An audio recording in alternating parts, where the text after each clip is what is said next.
Hello everyone, welcome back on my YouTube channel. Student, आज के session में जो हम टॉपिक डिस्कस करेंगे वो है salient features of the industrial dispute act. ठीक है, तो एग्ज़ाम के पॉइंट ऑफ व्यू से भी इम्पॉर्टेंट टॉपिक है, तो आज हम डिस्कस करेंगे इसी के बारे में। कौन कौन से साइलेंट फीचर्स होते हैं इंडस्ट्रियल डिस्प्यूट एक्ट 1947 के। As we have earlier discussed about this, the Industrial Dispute Act 1947 was passed with the object of providing machinery for the investigation and settlement of industrial disputes. It has made provision for the establishment of work committees and industrial tribunals. The work committee became the forerunner of the present scheme of the worker participation in the management. And this act came into the force of the 1st of the April 1947. Okay, the main object of the Industrial Dispute Act was clearly explained by the court in the case of the Claris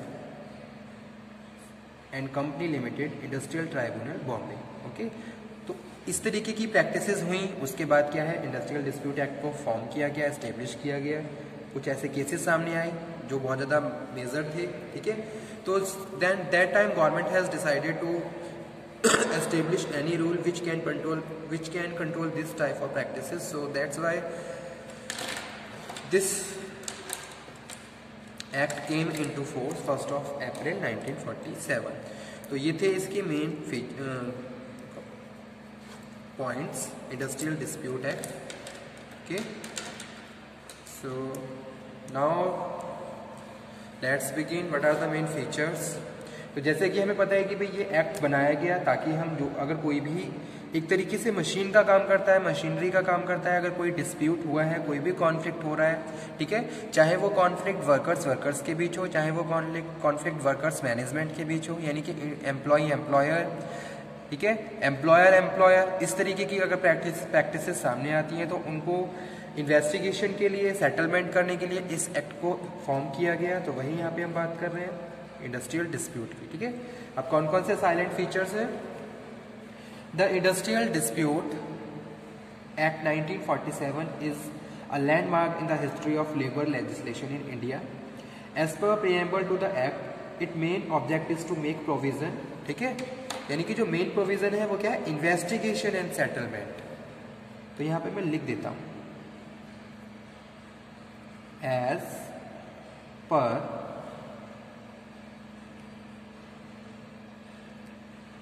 preamble to the act, its main object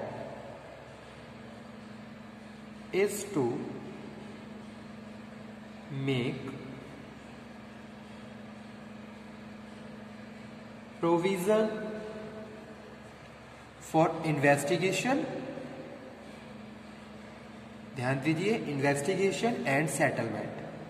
किसके बीच हम बात कर रहे हैं, हम बात कर रहे हैं investigation and settlement of dispute between employ employer and employer to employer.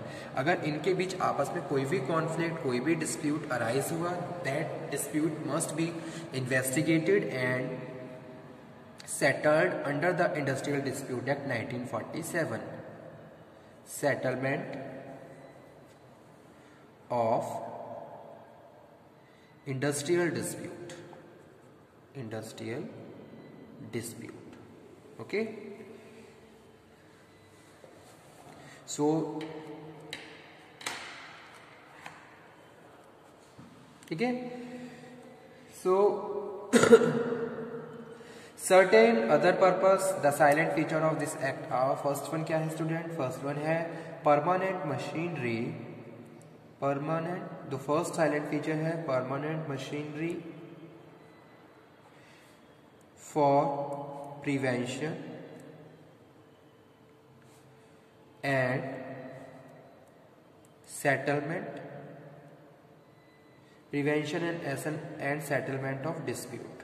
तो इस डिस्प्यूट, अगर कोई भी डिस्प्यूट है उसको प्रिवेंट और सेटल करने के लिए एक परमानेंट मशीन का काम करता है।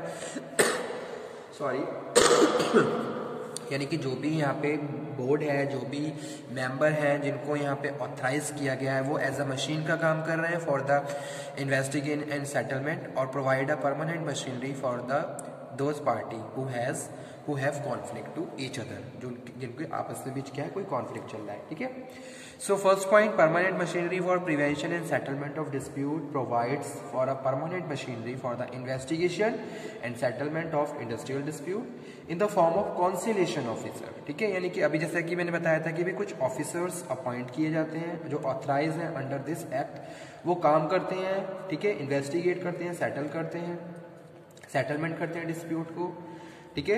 यानी कि conciliation board, labour court, industrial tribunals and national tribunals, तो ये सारी क्या है, हायर अथॉरिटीज, हायर बोर्ड हैं एक तरीके से, ठीक है, कंस्टिट्यूट बोर्ड है अंडर दिस एक्ट, और वो एक तरीके से परमानेंट मशीनरी और प्रिवेंशन एंड सेटलमेंट डिस्प्यूट का काम करते हैं। सेकंड वन साइलेंट फीचर है इस एक्ट का work committee, okay. It provide for the establishment of work committee to promote industrial peace and mutual consultation between employer and employee. Okay. It recognize and promote the need of workers participation in management. तो work committee होती है, work committee भी constitute की जाती है by the in the organisations, ताकि वो workers के फेवर, वर्कर्स के हिसाब से जो भी मेन पॉइंट्स हैं उनको डिस्कस करें। तो वही चीज़ यहाँ पे हम बात कर रहे हैं, it recognize and promote the need of workers participation in management, ठीक है। So second one work committee. Third silent feature of industrial dispute act is speedy settlement of dispute, speedy settlement of dispute, ठीक है।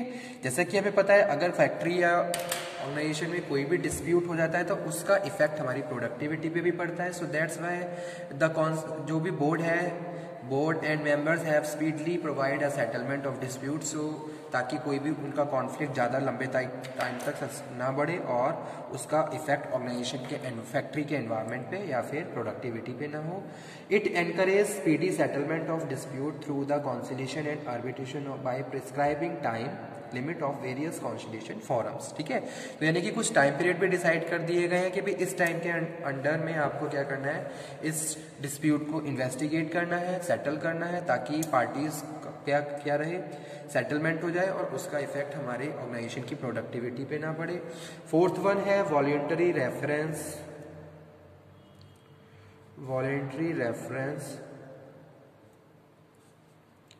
Of dispute to arbitration,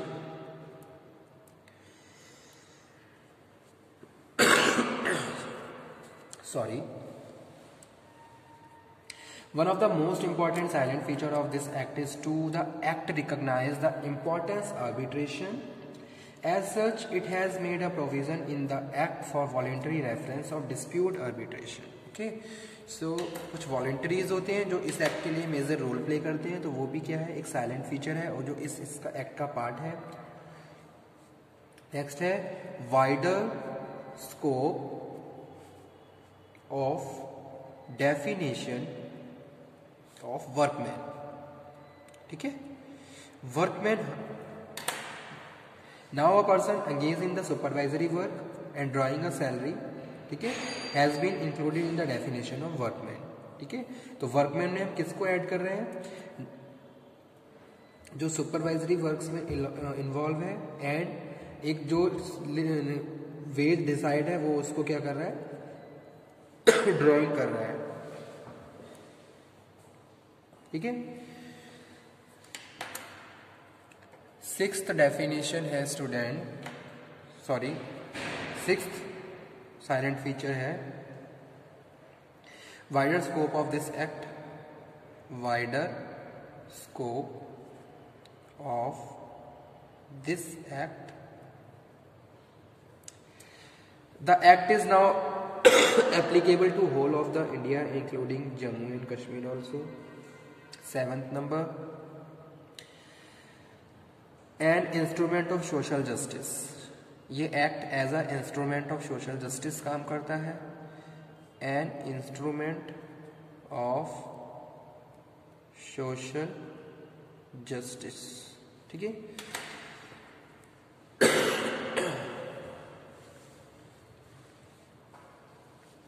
The act is an instrument of social justice. It provides for compensation in case of layoff, retrenchment and closure of establishment. ठीक है, तो एक तरीके से social justice भी workers को दिया जा रहा है अगर किसी भी फैक्ट्री में या किसी ऑर्गेनाइजेशन में ले ऑफ की कंडीशन आ रही है, रिट्रेंचमेंट किया जा रहा है या फिर closure establishment. 8th number, prohibition of unfair labour practices. That is the most important silent feature of this act. Prohibition on unfair labor practices. Unfair labor practices को रोका गया according to this act. So this act prohibit the employer as well as the workman or a trade union. ठीक है, सभी के लिए यहाँ पे हम बात कर रहे हैं for committing any unfair labor practices. चाहे हम वो एम्प्लॉयर की बात करें, चाहे ट्रेड यूनियन की या वर्कमैन की बात करें। ठीक है, 9th नंबर पे जो पॉइंट है स्टूडेंट वो है prohibition of strike and lockout. Prohibition of strike and lockout in public utilities, ठीक है। It prohibits strike and lockout in public utility services without giving notice in the prescribe manner. ठीक है, तो बिना notice के आप इस तरीके की प्रैक्टिसेस फॉलो नहीं कर सकते हैं, चाहे हम किसी भी पार्टी की बात करें तो ये प्रोहिबिटेड है according to the industrial dispute act, strike और लॉकआउट। ठीक है, जैसे कि आपने देखा होगा कुछ प्रैक्टिसेस कभी कभी स्ट्राइक हो जाती है, लॉकआउट हो जाते हैं without the information, so that this is prohibited under the Industrial Dispute Act 1947। ठीक है, और लास्ट है protection against lay off and retrenchment. ठीक है, it protect workers against lay off, retrenchment, closure of industrial disputement, wrongful dismissal of victimisation. ठीक है, तो इस तरीके की प्रैक्टिसेस से ये रिलीफ देता है आपको। तो ये थे salient features of industrial dispute act 1947 and topic is very important for exam point of view, so please note down and read very carefully. So again, if you have any problem then you can again discuss. Okay student, thank you very much. Thank you.